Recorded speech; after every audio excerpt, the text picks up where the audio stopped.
વાત કરીએ તો રાજકોટના ગોંડલ બાર એસોસિએશન દ્વારા નાયબ કલેક્ટરને આવેદન પાઠવવામાં આવ્યું છે। ચકચારી અમિત ખૂંટ આત્મહત્યા પ્રકરણમાં 2 વકીલોની ધરપકડ કરવામાં આવતા આવેદનપત્ર પાઠવવામાં આવ્યું। અમિત ખૂંટ પર દુષ્કર્મ અને પોસ્કોની ફરિયાદ એડવોકેટ દિનેશ પાતર અને સંજય પંડિતની સલાહ લઈને કરવામાં આવી હોવાની વિગતો સામે આવી છે।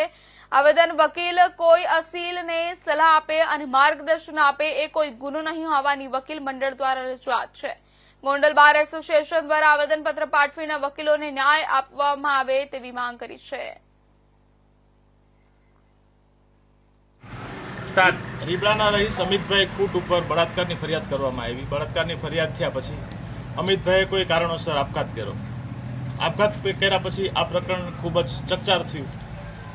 એના પછી તારીખ 7/5/2025 બે એડવોકેટ દિનેશભાઈ પાતર અને સંજયભાઈ પંડિત આની પોલીસ દ્વારા ધરપકડ કરવામાં આવી।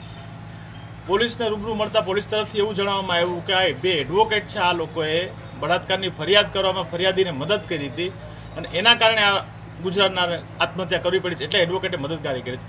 આ કાયદા વિરુદ્ધની વાત છે। કોઈ વકીલ કોઈ અસીલને સલાહ આપે એના આધારે એને આરોપી બનાવવા આ ગેરવ્યાજબી અને ગેરબંધારણીય તથા પુરાવાના અધિનિયમના કાયદા વિરુદ્ધની વાત છે।